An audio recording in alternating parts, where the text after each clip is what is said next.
ಸರ್ವೋಪನಿಷದೋ ಗಾವಃ ದೋಗ್ಧ ಗೋಪಾಲನಂದನಃ ಪಾರ್ಥೋ ವತ್ಸಃ ಸುಧೀರ್ಭೋಕ್ತ ದುಗ್ಧಂ ಗೀತಾಮೃತಂ ಮಹತ್.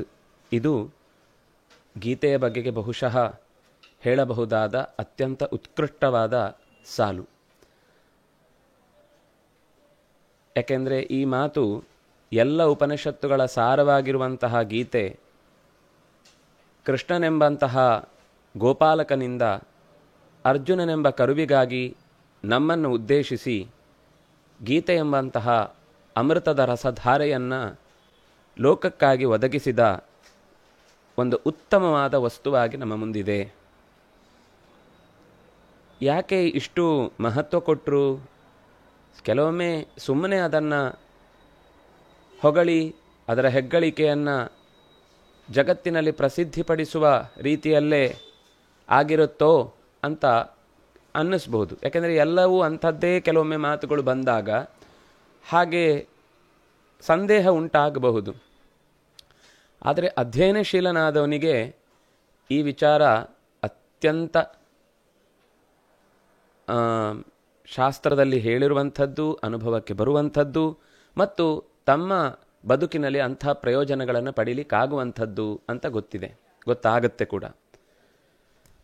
ಭಾರತಂ ಶಾಸ್ತ್ರೇಷು ಸಾರಂ. ಇಡೀ ಶಾಸ್ತ್ರಗಳ ಸಾರ ಭಾರತ. ಭಾರತೇ ಗೀತಿಕಾವರ. ಭಾರತದಲ್ಲಿಯೂ ಅತ್ಯಂತ ಸಾರಭೂತವಾದದ್ದು ಗೀತೆ ಅಂತ. ಇನ್ನೊಂದು ಕಡೆಯಲ್ಲಿ ವೈಷ್ಣವಂ ಕೃಷ್ಣಗೀತಾಚ ಜ್ಞೇಯಂ ಪಾಠ್ಯಂಚ ತದ್ವಯಂ ಅಂತ ಮಾತಿದೆ.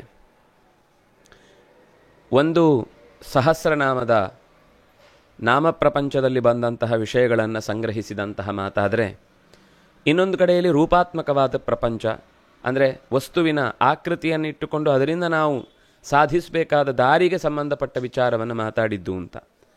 ಇಷ್ಟು ಮತ್ತೆ ಮತ್ತೆ ಗೀತೆಯ ಬಗ್ಗೆ ಎಲ್ಲರೂ ಯಾವ ದೃಷ್ಟಿಯಿಂದ ಅವನು ಇದರೊಳಗೆ ಇಣುಕು ನೋಟವನ್ನು ಹಾಕ್ತಾನೋ ಅಂಥ ದೃಷ್ಟಿಯ ಎಲ್ಲ ಮುಖಗಳು ಸಿಗುತ್ತೆ. ಈಗ ನಾನೊಬ್ಬ ಮ್ಯಾನೇಜರ್ ಆಗಿ ನನ್ನ ಪರಿಸರವನ್ನು ಹೇಗೆ ನಾನು ನಿಯಂತ್ರಿಸಿಕೊಳ್ಬೇಕು ಅಂತ ಯೋಚನೆ ಮಾಡಿದರೆ ಅವನಿಗೆ ಮ್ಯಾನೇಜ್ಮೆಂಟ್ ಇನ್ ಗೀತಾ ಅಂತ ಅವನಿಗೆ ಆ ರೀತಿಯಾದ ವಿಷಯಗಳು ಕಾಣಲಿಕ್ಕೆ ಶುರುವಾಗುತ್ತೆ. ಇಲ್ಲ, ನಾನು ಇನ್ನೇನೋ ಒಂದು ದೃಷ್ಟಿಕೋನ, ನ್ಯಾಯ ಅಂತ ಇಟ್ಟುಕೊಂಡ್ರೆ ನ್ಯಾಯದ ದೃಷ್ಟಿ, ಸಾಮಾಜಿಕ ನ್ಯಾಯ ಬದ್ಧತೆ ಅನ್ನೋದು ಹೇಗೆ ಅಂತ. ಅಥವಾ ಅಧ್ಯಾತ್ಮಕ್ಕೆ ಅಂತೂ ಅದು ಹೇಳಿ ಇಟ್ಟ ಮಾತು. ಮನಃಶಾಸ್ತ್ರದ ಹಿನ್ನೆಲೆಯಲ್ಲಿ, ಐತಿಹಾಸಿಕತೆಯ ಹಿನ್ನೆಲೆಯಲ್ಲಿ ಮನ್ವಾದಿ ಕೇಚಿದ್ ಬ್ರುವತೆ ಹ್ಯಾಸ್ತಿಕಾದಿ ತಥಾ ಪರೇ ತಥಾ ಉಪರಿಚರಾದನ್ಯೇ ಭಾರತಂ ಪರಿಚಕ್ಷತೆ ಅಂತ ವ್ಯಾಸರೇ 3 ಸ್ತರದ ಚಿಂತನೆಗಳನ್ನು ಮೇಲ್ನೋಟಕ್ಕೆ ಮೊದಲಿಗೆನೆ ಕಣ್ಣು ಮುಚ್ಚಿ 3D ಸಿನಿಮಾವಾಗಿ ನೋಡಬಹುದಾದ ಕಥೆಯಾಗಿ ಗೀತೆಯನ್ನು ಎದುರು ಇಟ್ಟುಕೊಳ್ಬಹುದು ಅಂತ. ಈ ವಿಷಯದಲ್ಲಿ ಜಿ ವಿ ಅಯ್ಯರ್ ಅವರು ಭಗವದ್ಗೀತಾ ಅಂತ ಒಂದು ಭಾರತದ ಮೊದಲ ಸಂಸ್ಕೃತ ಸಿನೆಮಾವಾಗಿ ಭಗವದ್ಗೀತಾ ಅನ್ನುವ ಹೆಸರಿನ ಒಂದು ಚಲಚಿತ್ರವನ್ನು ತೆಗೆದಿದ್ದರು.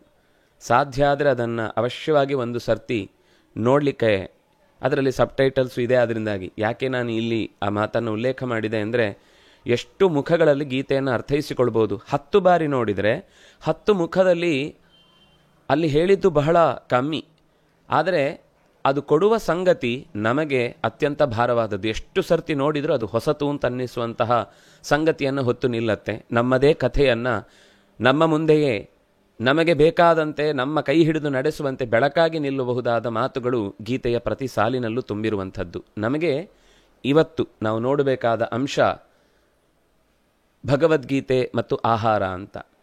ಆಹಾರದ ಬಗ್ಗೆಗೂ ಗೀತೆಗೂ ಏನು ಸಂಬಂಧ? ಎಲ್ಲಿ ಹೋದರೂ ಕೊನೆಗೆ ಎಲ್ಲರೂ ಮಾಡುವುದು ಹೊಟ್ಟೆಗಾಗಿ, ಗೇಣು ಬಟ್ಟೆಗಾಗಿ ಅನ್ನುವ ವ್ಯವಸ್ಥೆ ಅಡಿಯಲ್ಲೇ ಇದು ಕೂಡ ಹೊಟ್ಟೆಪಾಡಿಗಾಗಿಯೇ ಹುಟ್ಟಿದ್ದ. ಅದಕ್ಕೆ ಇದರ ಆಹಾರದ ಬಗ್ಗೆ ಹೇಳಿದಾರೋ ಏನೋ, ಯಾವ ನೈವೇದ್ಯ ಇಡಬೇಕು, ಎಷ್ಟು ಪ್ರಮಾಣದಲ್ಲಿಡಬೇಕು, ಎಂಥ ಪದಾರ್ಥಗಳನ್ನು ಯಾರಿಗೆ ಬಡಿಸ್ಬೇಕು ಅಂತೆಲ್ಲ ಹೇಳಿದಾರಾ ಅಂತ ಒಂದು ಆಹಾರದ ಶಬ್ದವನ್ನು ಗೀತೆಯ ಜೊತೆಗೆ ಕೇಳಿದಾಗ ಒಂದು ಕುತೂಹಲ ಬರಬಹುದು. ಆದರೆ ಆಹಾರದ ಬಗ್ಗೆ ಯೋಚನೆ ಮಾಡಿದರೆ ಇಷ್ಟು ದೊಡ್ಡ ಸಂಗತಿ ನಮ್ಮ ನಿತ್ಯದ ಬದುಕಿನಲ್ಲಿ ಇದ್ದರೂ ಕೂಡ ನಾವು ಅದನ್ನು ಎಷ್ಟು ನಿರ್ಲಕ್ಷ್ಯ ಮಾಡಿದ್ದೇವೆ ಅಂತ ಮಾತ್ರ ಖಂಡಿತ ಅನ್ನಿಸದೇ ಇರದು.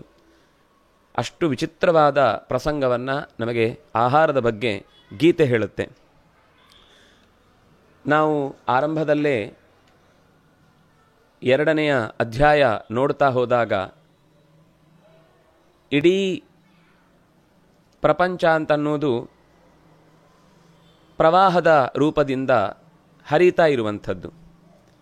ಅರ್ಜುನನಿಗೆ ರಾಜಕೀಯವಾದ, ಆರ್ಥಿಕವಾದ, ಸಾಂಸ್ಕೃತಿಕವಾದ ನಾಶ ಉಂಟಾಗುವುದರಿಂದಾಗಿ ಈ ಯುದ್ಧ ಬೇಡ ಅಂತ 1ನೇ ಅಧ್ಯಾಯದಲ್ಲಿ ಅವನೆಲ್ಲವನ್ನೂ ಕೈಚೆಲ್ಲಿ ಕೂತಾಗ, ಇಂಥ ಕ್ಲೈಬ್ಯವನ್ನು, ನಪುಂಸಕತೆಯನ್ನು ನೀನು ಹೊಂದುವುದು ಯಾವ ಕಾರಣಕ್ಕೂ ಸರಿಯಲ್ಲ ಅಂತ ಕೃಷ್ಣ ಆತ್ಮನಿತ್ಯತ್ವವಾದವನ್ನು ನಿರೂಪಣೆ ಮಾಡ್ತಾ, ಜೀವ ಮತ್ತು ಪರಮಾತ್ಮ ಇಬ್ಬರೂ ಒಬ್ಬರಿಗೊಬ್ಬರ ಬಿಂಬ ಪ್ರತಿಬಿಂಬ ಭಾವದಂತೆ ಇರುವಂಥವರು. ಜೀವನೂ ನಾಶ ಆಗುವಂಥದ್ದಲ್ಲ, ಪರಮಾತ್ಮನೂ ನಾಶ ಆಗುವಂಥದ್ದಲ್ಲ.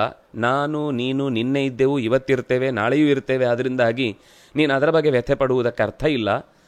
ಮತ್ತೇನು ಸಮಸ್ಯೆ ಅರ್ಜುನನದ್ದು ಅಂದರೆ, ಇದು ಸರಿ ಹೋದರೂ ಭೀಷ್ಮರಾಗಿ, ದ್ರೋಣರಾಗಿ, ಕರ್ಣನಾಗಿ ನಮಗೆ ಯಾವತ್ತೂ ಕೂಡ ಮತ್ತೆ ಆ ವ್ಯಕ್ತಿ ಸಿಗುವುದಿಲ್ಲ ಅಂತನ್ನುವ ವ್ಯಥೆ ಬಂದಾಗ ಶರೀರ ಅನ್ನೋದು ಅದು ಅನಿತ್ಯವೇ ಆಗಿರುತ್ತೆ. ಅದನ್ನಾಗಿ ಅಪರಿಹಾರ್ಯವಾದ ಅರ್ಥದಲ್ಲಿ ಶೋಕಿಸಿ ಫಲವಿಲ್ಲ.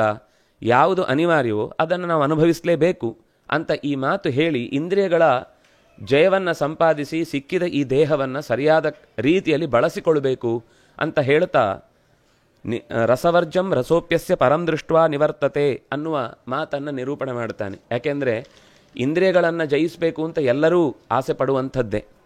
ಆದರೆ ಆಗುವುದಿಲ್ಲ ಅಂತ ಜಿಜ್ಞಾಸೆ ಬಂದಾಗ ಕೃಷ್ಣನ ಸಮಾಧಾನ ಏನು ಅಂತಂದರೆ, ಯಜ್ಞಶಿಷ್ಟಾಶಿನಸ್ಸಂತಹ ಯಾವಾಗಲೂ ವಿಷಯ ವಿನಿವರ್ತಂತೆ ನಿರಾಹಾರಸ್ಯ ದೇಹಿನಃ. ವಿಷಯಗಳು, ವಿಷಯ ಅನ್ನುವ ಶಬ್ದಕ್ಕೆ ಅರ್ಥ ವಿಷಂ ಯಾಪಯಂತಿ, ನಿಧಾನಕ್ಕೆ ಸ್ಲೋ ಪಾಯ್ಸನ್ ಆಗಿ ಪ್ರತಿಯೊಂದು ಕಣ್ಣಿನಿಂದ, ಕಿವಿಯಿಂದ, ಮೂಗಿನಿಂದ, ನಾಲಿಗೆಯಿಂದ, ಚರ್ಮದಿಂದ, ಪ್ರತಿಯೊಂದು ಇಂದ್ರಿಯದಿಂದಲೂ ಕೂಡ ವಿಷವನ್ನೆನ್ನುವಂತೆ ಸ್ವೀಕರಿಸಿ ಜರ್ಜರಿತವಾದ, ಅದು ಅನಿವಾರ್ಯ ಕೂಡ. ಶರೀರ ಅನ್ನೋದು ನಾಶ ಹೊಂದಲಿಕ್ಕೆ ಇರುವಂಥದ್ದು. ವಿಶರಣೆ ಅನ್ನುವುದೇ ಅದರ ಅರ್ಥ. ಅದರಿಂದಾಗಿ ಆ ಅನಿವಾರ್ಯತೆಯನ್ನು ಒಪ್ಪಿಕೊಂಡೇ ಕೃಷ್ಣ ಹೇಳ್ತಾನೆ. ಆದರೂ ಅದಕ್ಕಿಂತ ಮುಂಚೆಯೇ ಅನಿತ್ಯೈಹಿ ಪ್ರಾಪ್ತವಾನಸ್ಸಿ ನಿತ್ಯಂ, ಅನಿತ್ಯೈಹಿ ದ್ರವ್ಯೈಹಿ, ಅನಿತ್ಯವಾದ ದ್ರವ್ಯದಿಂದಲೇ ನಿತ್ಯವಾದ ಫಲವನ್ನು ನಾವು ಪಡೆಯುವುದಕ್ಕೆ ಪ್ರಯತ್ನಿಸಬೇಕು ಅಂತ ಹೇಳುವಾಗ, ನಿರಾಹಾರಸ್ಯ ದೇಹಿನಃ, ಶರೀರಕ್ಕೆ ಉಪವಾಸ ಹಾಕಿದಾಗ ಅದಕ್ಕೂ ನಿಯಮಗಳನ್ನು ಹೇಳ್ತಾರೆ. ಉಪವಾಸ ಹಾಕೋದು ಅಂತಂದರೆ ನಮ್ಮಲ್ಲಿ ಇವತ್ತು ಅದು ದೊಡ್ಡ ವ್ಯವಸ್ಥೆಯಾಗಿ ನಿಂತಿದೆ. ಅದನ್ನು ಮತ್ತೆ ನಾವು ಮುಂದೆ ನೋಡೋಣ. ಯಾವಾಗ ದೇಹಕ್ಕೆ ಆಹಾರವನ್ನು ನಾವು ಕಡಿಮೆ ಮಾಡ್ತಾ ಹೋಗ್ತೇವೋ ಆವಾಗ ಎಲ್ಲ ಇಂದ್ರಿಯಗಳು ಕೂಡ ತನ್ನಿಂದ ತಾನೇ ತನ್ನ ಆಹಾರದ ಬಯಕೆಯನ್ನು ಕಳ್ಕೊಳ್ತಾ ಹೋಗುತ್ತೆ. ಆದರೆ ಒಂದು ಬಿಟ್ಟು ಅಂತ ಹೇಳ್ತಾನೆ ಕೃಷ್ಣ, ರಸವರ್ಜಂ ರಸೋಪ್ಯಸ್ಯ ಪರಂ ದೃಷ್ಟ್ವಾ ನಿವರ್ತತೆ. ಆದರೆ ಈ ನಾಲಿಗೆಯದ್ದೊಂದು ಮಾತ್ರ ಅದು ಸುಲಭದ ಸಂಗತಿ ಅಲ್ಲ. ಉಳಿದ ಎಲ್ಲ ಇಂದ್ರಿಯಗಳು ಕೂಡ ಅಂದರೆ ಕಣ್ಣು, ಮೂಗು, ಕಿವಿ, ಚರ್ಮ, ಈ 4ಕ್ಕೂ ಕೂಡ ವಿಶ್ರಾಂತಿ ಬೇಕು ಅಂತ ಅನಿಸುತ್ತೆ. ಆದರೆ ಅದು ಒಂದು ನಾಲಿಗೆಯೊಂದು ಮಾತ್ರ ಮತ್ತೆ ಮತ್ತೆ ಆಹಾರದ ಕಡೆಗೆ ಸಾಗುವಂತೆ ಮಾಡುತ್ತೆ. ಉಳಿದ ಎಲ್ಲ ಇಂದ್ರಿಯಗಳನ್ನು ಕೂಡ ಮತ್ತೆ ಜಾಗ್ರತೆಗೆ ಒಳಪಡಿಸಿ ಉಳಿದಂತೆ ವಿಷಯದ ಕಡೆಗೆ ಓಡುವಂತೆ ಮಾಡುತ್ತೆ. ಇದು ಆರಂಭದಲ್ಲಿ ಆಹಾರದ ಬಗ್ಗೆ ಕೃಷ್ಣ ಹೇಳಿದ ಮಾತು. ನಾವು ಮೊದಲಿಗೆ ಆಹಾರ ಅಂದರೆ ಏನು? ಆಹಾರ ಅಂದರೆ ಹೊಟ್ಟೆ ತುಂಬಿಸುವಂಥದ್ದು. ಅನ್ನ ಅಂತ ಸಾಮಾನ್ಯವಾಗಿ ನಾವು ಕೇಳ್ತೇವೆ.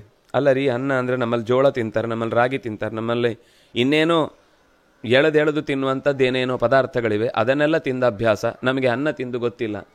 ಅನ್ನ ಅಂದರೆ ಅದ್ಯತೆ ಅತ್ತಿಚ ಭೂತಾನಿ. ಅನ್ನ ಅಂದರೆ ನಾವು ಅಂದುಕೊಂಡದ್ದು ಕೇವಲ ಅಕ್ಕಿಯನ್ನು ಬೇಯಿಸಿ ಮಾಡಿದ ಪದಾರ್ಥ ಅಂತಿದ್ರೆ ಅಲ್ಲ. ಯಾವುದು ನಮ್ಮ ದೇಹಕ್ಕೆ ಸಾಗಿದ ಮೇಲೆ ಪ್ರೋಟೀನನ್ನು, ಕಾರ್ಬೋಹೈಡ್ರೇಟನ್ನು, ಜೊತೆಗೆ ಫ್ಯಾಟನ್ನು ತುಂಬಿಸುತ್ತೋ ಅಥವಾ ದೇಹಕ್ಕೆ ಒದಗಿಸುತ್ತೋ ಅದು ಯಾವುದರಿಂದ ಬಂದರೂ ಅದು ಅನ್ನ ಅಥವಾ ಆಹಾರ. ಅನ್ನ ಅಂದರೆ ತಿನ್ನುವಂಥದ್ದು. ಅದು ಯಾವುದಾದ್ರೂ ಸರಿ, ನೀರೂ ಕೂಡ ಅನ್ನವೇ. ಆ ಕಾರಣದಿಂದಲೇ ವ್ರತವನ್ನು ನಿಷ್ಠೆಯಿಂದ ಪಾಲಿಸುವಂಥವರು ನಿರ್ಜಲವಾದ ಉಪವಾಸವನ್ನು ಮಾಡುವಂಥದ್ದು.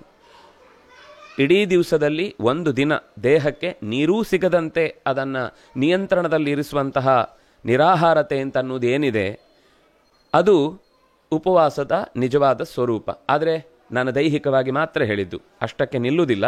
ಉಪವಾಸ ಅಂತ ಅನ್ನೋದಕ್ಕೆ ಇನ್ನೂ ಮುಂದುವರಿದ ಅರ್ಥ ಬೇರೆ ಇದೆ. ಅಂದರೆ ನಾವು ಲೋಕದಲ್ಲಿ ತಿಳ್ಕೊಂಡಂತೆ ಕೊನೆಗೆ ನಮ್ಮಲ್ಲಿ ಇವತ್ತು ಉಪವಾಸ ಅಂದರೆ ಇವತ್ತು ಅನ್ನ ತಿನ್ನುವುದಿಲ್ಲ, ಉಳಿದದ್ದು ಎಲ್ಲನೂ ಅನ್ನಕ್ಕಿಂತ 10 ಪಟ್ಟು ಹೆಚ್ಚೇ ತಿಂದು ಉಪವಾಸ ಅಂತ ಬೀಗುವ, ವ್ರತವನ್ನು ನಾವು ಸಾರ್ಥಕವಾಗಿ ನಡೆಸಿದ್ದೇವೆ ಅಂತ ಹೆಮ್ಮೆ ಪಡುವ ದಡ್ಡತನದಲ್ಲಿಯೇ ಇನ್ನೂ ಕೂಡ ಬಿದ್ದಿದ್ದೇವೆ. ಆದರೆ ಆಹಾರ ಅಂತ ಬಂದಾಗ ಆಹ್ರಿಯತೆ, ನಮ್ಮ ದೇಹದ ಕಣ್ಣಿನಿಂದ, ಮೂಗಿನಿಂದ, ಕಿವಿಯಿಂದ, ಚರ್ಮದಿಂದ ಎಲ್ಲದರಿಂದಲೂ ವಿಷಯಗಳನ್ನು ಸೆಳೆಯುವಂಥದ್ದು ಇದ್ದೇ ಇದೆ. ಅದರಿಂದಾಗಿ ಕಣ್ಣಿಗೂ ಆಹಾರ ಇದೆ, ಕಿವಿಗೂ ಆಹಾರ ಇದೆ, ಮೂಗಿಗೂ, ಚರ್ಮಕ್ಕೂ, ನಾಲಿಗೆಗೂ. ಆದರೆ ನಾವಿಲ್ಲಿ ಪ್ರಧಾನವಾಗಿ ಆಹಾರ ಅಂತ ಪರಿಗಣಿಸ್ತಾ ಇರುವಂಥದ್ದು ನಾಲಿಗೆಗೆ ಸಂಬಂಧಪಟ್ಟ ಆಹಾರ. ಯಾಕೆಂದರೆ ಆಹಾರ 2 ವಿಧ. ನಾನು ಅದನ್ನು ಆರಂಭದಲ್ಲಿ ಇದಕ್ಕೆ ಸಂಬಂಧಪಟ್ಟಂತೆ ಹೇಳೋದಾದರೆ ಬಹಳ ರೀತಿಯಿಂದ ವಿಂಗಡಣೆ ಮಾಡ್ಬೋದು. ತಲೆ ಅಂತ ಇದ್ದವರಿಗೆ ತಲೆಗೊಂದು ಆಹಾರ ಬೇಕು, ಹೊಟ್ಟೆ ಅದು ಎಲ್ಲರೂ ಕೇಳುವಂಥದ್ದು 2ನೇ ಆಹಾರ. ಈ ತಲೆ ಅನ್ನೋದಕ್ಕೆ ಸಂಬಂಧಪಟ್ಟ ಆಹಾರದ ದೃಷ್ಟಿಯಿಂದಲೂ ಇಷ್ಟೂ ಕೃಷ್ಣನ ಮಾತುಗಳನ್ನು ಮೊದಲ ಡೈಮೆನ್ಷನ್ನಲ್ಲಿ ಯೋಚನೆ ಮಾಡಬಹುದು. ಅಂದರೆ ತಲೆಗೆ ಸಂಬಂಧಪಟ್ಟಂದು ಏನು ಹೇಳಿ ಹೊರಟಿದಾನೋ ಅದೆಲ್ಲವೂ ಈ ಆಹಾರದ ಭಾವವನ್ನೇ ಹೊಂದಿ ನಿಲ್ಲತ್ತೆ. ಇದಕ್ಕೆ ಸಂಬಂಧಪಟ್ಟಂತೆ 2ನೇ ಭಾಗವಾಗಿ ದೇಹದ ಪೋಷಣೆಗಾಗಿ, ದೇಹದ ರಕ್ಷಣೆಗಾಗಿ ಕಲವು ಅನ್ನಗತ ಪ್ರಾಣಾಹ. ಕೃತಯುಗದಲ್ಲೆಲ್ಲ ಮೂಳೆಯಲ್ಲೇ ಪ್ರಾಣ ಇರ್ತಿತ್ತು. ಆದ್ದರಿಂದಾಗಿ ನಮಗೆ ಹಿರಣ್ಯಕಶಿಪುವಿನ ಕಥೆಯನ್ನು ನೋಡುವಾಗ ತ್ರೇತೆಯಲ್ಲಿ ಆತನ ಚರ್ಮ ಮೂಳೆಗೆ ಅಂಟಿಕೊಂಡ ತನಕವೂ ಕೂಡ ಆತ ತಪಸ್ಸುಗೈದ. ಮೈಯ ಮೇಲೆ ಹುತ್ತ ಬೆಳೆದಾಗಲೂ ಹೊರಗಿನ ಹೊತ್ತು ಎಷ್ಟು ಹೋಯಿತು ಅಂತಲೇ ಆತನಿಗೆ ಗೊತ್ತಾಗದಂತೆ ಅಷ್ಟು ಪ್ರಾಣದ ಬಗ್ಗೆ, ಹೊರಗಿನ ಆಹಾರದ ಬಗ್ಗೆ ಯೋಚನೆ ಇಲ್ಲದೆ ಅವರು ತಪಸ್ಸು ಮಾಡಿದ್ದನ್ನು ನೋಡ್ತೇವೆ. ಚವನನಂತಹ ಸಜ್ಜನರು ಇದ್ದಾರೆ, ಹಿರಣ್ಯಕಶಿಪುವಿನಂಥ ದುರ್ಜನರು ಇದ್ದಾರೆ. ತಪಸ್ಸು ಅನ್ನುವುದು ಬಂದಾಗ ಆಹಾರ ಅಂತ ಅನ್ನುವುದು ಆಗ ಅವರಿಗೆ ಗಾಳಿನೇ. ನಾವು ಧ್ರುವನ ಕಥೆಯನ್ನು ಕೇಳುವಾಗ 6 ತಿಂಗಳಲ್ಲಿ ಕೊನೆಯ 1 ತಿಂಗಳು ಆತ ಕೇವಲ ಕುಂಭಕದಲ್ಲೇ ಇದ್ದು ವಾಸುದೇವನ ರೂಪವನ್ನು ಕಂಡ ಅನ್ನುವುದನ್ನು ಭಾಗವತ ಹೇಳುತ್ತೆ. ಅಂದರೆ 1 ತಿಂಗಳು ನಿರುಚ್ಛ್ವಾಸ ಅಂತ ಅಲ್ಲಿ ಶಬ್ದ ಬಳಸುವುದು. ನಿರುಚ್ಛ್ವಾಸ ಅಂದರೆ ಹೊರಗೆ ಉಸಿರು ಬಿಡಲಿಲ್ಲ ಅಂತ, ಅಂದರೆ ತಗೊಂಡಿದ್ದಾನೆ, ಹೊರಗೆ ಉಸಿರು ಬಿಡಲೇ ಇಲ್ಲ. ಹಾಗೆ ಉಸಿರು ಬಿಡದೆ ಒಳಗಿನಿಂದಲೇ ತುಂಬಿಕೊಂಡಂತಹ ಭಗವದ್ ರೂಪವನ್ನು ಚಿಂತಿಸಿ ಅದನ್ನೇ ಆಹಾರವಾಗಿ ಪರಿಗಣಿಸಿದವನಿಗೆ ಹೊರಗಿನ ಆಹಾರ ಬೇಕಾಗಲಿಲ್ಲ ಅನ್ನುವ ಕಾರಣದಿಂದ ಆತ ನಿರಾಹಾರಿಯಾಗಿ ಭಗವಂತನನ್ನು ಕಂಡ ಅಂತ. ಹಾಗಾದರೆ ಆಹಾರ ಅಂದರೆ ನಮ್ಮ ದೇಹಕ್ಕೆ ಪೋಷಕಾಂಶವನ್ನು ನೀಡುವಂಥದ್ದು ಅಂತ. ಇದು ಯಾಕೆ ಬೇಕು ಆಹಾರ? ಸರಿ, ಲೋಕದಲ್ಲಿ ಬಹಳ ಮಾತಿದೆ, ಪ್ರಸಿದ್ಧವಾದದ್ದು. ಯಾರಾದರೂ ಕೇಳಿದರೆ ಯಾಕೆ ತಿನ್ನಬೇಕು? ಬದುಕುವುದಕ್ಕಾಗಿ ತಿನ್ನಬೇಕು. ಇನ್ನು ಕೆಲವೊಮ್ಮೆ ಉಲ್ಟನೂ ಆಗುತ್ತೆ, ತಿನ್ನುವುದಕ್ಕಾಗಿ ಬದುಕಬೇಕು ಅಂತ. ಗೋವಿಂದಾಚಾರ್ಯರು ಒಂದು ಪ್ರಸಂಗದಲ್ಲಿ ಹೇಳುತ್ತಿದ್ರು, ಅವ್ರ ಹತ್ರ ಹೀಗೆ ಯಾರೋ ಕೇಳಿದ್ರಂತೆ. ಅವರು ಹೇಳಿದರು, ತಿನ್ನುವುದಕ್ಕಾಗಿ ಬದುಕುವುದು, ಹೇಳುವುದು ಮಾತ್ರ ಎಲ್ಲರೂ ಕೂಡ ಬದುಕುವುದಕ್ಕೆ ತಿನ್ನಬೇಕು ಅಂತ ಒಂದು ಪ್ರತಿಷ್ಠೆಯ ಅಥವಾ ಮಾದರಿಯ ಆದರ್ಶದ ಮಾತಾಗಿ ಹೇಳಬಹುದು. ಆದರೆ ನಾವೆಲ್ಲರೂ ನಮ್ಮ ಕರ್ಮವನ್ನು ತಿನ್ನುವುದಕ್ಕಾಗಿಯೇ ಬದುಕ್ತಾ ಇರುವುದಾದ್ರಿಂದ ಅದಕ್ಕಿಂತ ಮುಂಚೆ ಸಾಯಲಿಕ್ಕಾಗಲ್ಲ, ಅದಕ್ಕಿಂತ ಹೆಚ್ಚು ಬದುಕಲಿಕ್ಕೂ ನಮ್ಮ ಹತ್ರ ಸಾಧ್ಯ ಇಲ್ಲ. ಅದರಿಂದಾಗಿ ತಿನ್ನುವುದಕ್ಕೆ ಬದುಕುವುದು ಅಂತ, ಅದು ಅಂತರಂಗದ ಅರ್ಥದಿಂದ. ಆದರೆ ಲೋಕದ ದೃಷ್ಟಿಯಿಂದ ನಾವು ಹೇಳುವಾಗ ಬದುಕುವುದಕ್ಕಾಗಿ ತಿನ್ನಬೇಕು. ಈ ಅಂದರೆ ಆಹಾರದ ಅಗತ್ಯ ಏನು ಅಂತ ಗೊತ್ತಾಯಿತು. ಆಹಾರ ಯಾವುದು? ನಮಗೆ ಮತ್ತೆ ಜಿಜ್ಞಾಸೆ ಬರುತ್ತೆ. ತುಂಬ ಥರ ವಿಭಾಗ ಮಾಡಿಕೊಂಡು ಅದನ್ನು ಹೇಳಬಹುದು. ಅಂದರೆ ಮುಖ್ಯವಾಗಿ ಸೋಮೋ ಭೂತ್ವ ರಸಾತ್ಮಕಃ, ಕೃಷ್ಣ 15ನೇ ಅಧ್ಯಾಯದಲ್ಲಿ ಹೇಳುವಾಗ ಔಷಧಿಗಳಲ್ಲಿ ನಾನು ರಸವಾಗಿ ಚಂದ್ರನಿಂದ ಅದಕ್ಕೆ ಬೇಕಾದ ಪೌಷ್ಟಿಕತೆಯನ್ನು ತುಂಬಿ ಇಡೀ ಪ್ರಪಂಚವನ್ನು ಆಹಾರಮಯವನ್ನಾಗಿಸಿದ್ದೇನೆ. ಜೀವೋ ಜೀವಸ್ಸು ಜೀವನಂ. 2 ಥರ ಅದನ್ನು ಮತ್ತೆ ವಿಭಾಗ ಮಾಡ್ಬೋದು. ಒಂದು ಸಸ್ಯಾಹಾರ, ಇನ್ನೊಂದು ಮಿಶ್ರಾಹಾರ. ಮಾಂಸಾಹಾರ ಅಂತ ತಲೆಗೆ ಬರ್ಬೋದು. ಮಾಂಸಾಹಾರ ಬರೀ ಮಾಂಸವನ್ನೇ ತಿಂದು ಬದುಕಲಿಕ್ಕೆ ಸಾಧ್ಯ ಇಲ್ಲ. ಸಸ್ಯಾಹಾರ ಮಾತ್ರ ತಿಂದು ಬದುಕಬಹುದು ಅವನು. ಮಾಂಸ ಅಂದರೆ ಏನು ಅಂತ ಮತ್ತೆ ಅದರಲ್ಲಿ ಪ್ರಾಣಿಗೆ ಸಂಬಂಧಪಟ್ಟದ್ದು ಬಂದರೆ ಎಲ್ಲವೂ ಮಾಂಸ ಅಲ್ವಾ ಅಂದರೆ ಹಾಗಿಲ್ಲ. ಯಾವುದು ಅದಕ್ಕೆ ದೇಹಕ್ಕೆ ಅತ್ಯಂತ ಜೀವನಕ್ಕೆ ಬೇಕಾದ ವಸ್ತು ಅದು ಮಾಂಸ. ಹಾಲು ಅಥವಾ ಇನ್ನೇನೋ ಅದರಿಂದ ಪದಾರ್ಥ ತಗೊಂಡ್ರೆ ಅದರ ಶರೀರದ ಭಾಗ ಅಲ್ಲ, ಅದು ಶರೀರದಿಂದ ಹೊರಕ್ಕೆ ಕೊಡಲಿಕ್ಕೋಸ್ಕರನೇ ಪ್ರಕಟಗೊಂಡಂತಹ ವಸ್ತುವಾಗಿ ಪ್ರಾಕೃತಿಕವಾಗಿ ಅದು ಜಗತ್ತಿಗೆ ನೀಡಲಿಕ್ಕೋಸ್ಕರನೇ ಇರುವುದಾದ್ರಿಂದಾಗಿ ಅದನ್ನು ಕುಡಿದು ನೀವು ಪ್ರಾಣಿಜನ್ಯ ಅದರಿಂದಾಗಿ ಅದು ಮಾಂಸ ಅಂತ ಹೇಳುವ ಹಾಗಿಲ್ಲ. ಇನ್ನು ಇನ್ನು ಕೆಲವೊಬ್ಬರದ್ದು ಎಕ್ಸ್ಟ್ರೀಮ್ ಆಹಾರ ಅಂತಂದಾಗ ಮೊಟ್ಟೆ ಇತ್ಯಾದಿಗಳು ಕೂಡ ಸಸ್ಯಾಹಾರನೇ ಆಗುತ್ತೆ ಅಂತ. ಅದರಲ್ಲಿ ಒಂದು ಜೀವ ಇದೆ, ಅದು ನಾಳೆ ಬಿಟ್ಟರೆ ಬದುಕತ್ತೆ, ನೆತ್ತರು ಹುಟ್ಟತ್ತೆ, ಅದು ಚೆನ್ನಾಗಿ ತನ್ನ ಜೀವನವನ್ನು, ಯಾಕೆಂದರೆ ಪ್ರಾಣದಿಂದ ಯಾವುದು ಮನುಷ್ಯನಿಗೆ ಎಲ್ಲದಕ್ಕಿಂತ ತುಂಬ ಇಷ್ಟವಾದದ್ದು ಯಾವುದು ಲೋಕದಲ್ಲಿ? ಪ್ರಾಣ. ನಾನು ಸಾಯ್ತೇನೆ ಅಂತ ಅನ್ನೋ ಉತ್ಕಟವಾದ ವ್ಯಥೆಯಿಂದ ಕೂಡ್ಲಿಕ್ಕಾಗುವಂತಹ ವಸ್ತು ಯಾವುದರಿಂದ? ಈಗ ಹಾಲನ್ನು ತೆಗೆದಾಗ ನನ್ನ ಪ್ರಾಣ ಹೋಯಿತು ಅಂತ ಅದಕ್ಕೆ ಯೋಚನೆ ಬರಲ್ಲ, ಆದರೆ ಅದರ ಮಾಂಸ ತೆಗೆದಾಗ ನನ್ನ ಪ್ರಾಣ ಹೋಯಿತು ಅಂತ ಅನ್ನುವ ಯೋಚನೆ ಬರುತ್ತೆ. ಆದರೆ ಆ ಕಾರಣಕ್ಕಾಗದು ಹಿಂಸೆ. ಆ ಹಿಂಸೆಯ ದೃಷ್ಟಿಯಿಂದ ಮಾಂಸವನ್ನು, ಅದಕ್ಕೆ ಅರ್ಥವೇ ಮಾಂ ಸಮತ್ತಿ. ಇವತ್ತು ಒಬ್ಬ ಪ್ರಾಣಿಯನ್ನು ಕೊಂದು ತಿಂದ ಅಂದರೆ ಅದಕ್ಕೆ ಪರ್ಮಿಷನ್ ಕೊಟ್ಟ ಹಾಗೆ. ನನ್ನನ್ನು ತಿಂದರೆ ಮಾಂ ಸಂ ಅತ್ತಿ, ನೀನು ನನ್ನನ್ನು ತಿಂದಿಂದ್ರೆ ನಿನ್ನನ್ನು ತಿನ್ಲಿಕ್ಕೆ ನನಗೆ ನೀನು ಪರ್ಮಿಷನ್ ಕೊಟ್ಟಿ ಅನ್ನೋದೇ ಮಾಂಸ ಶಬ್ದದ ಅರ್ಥ.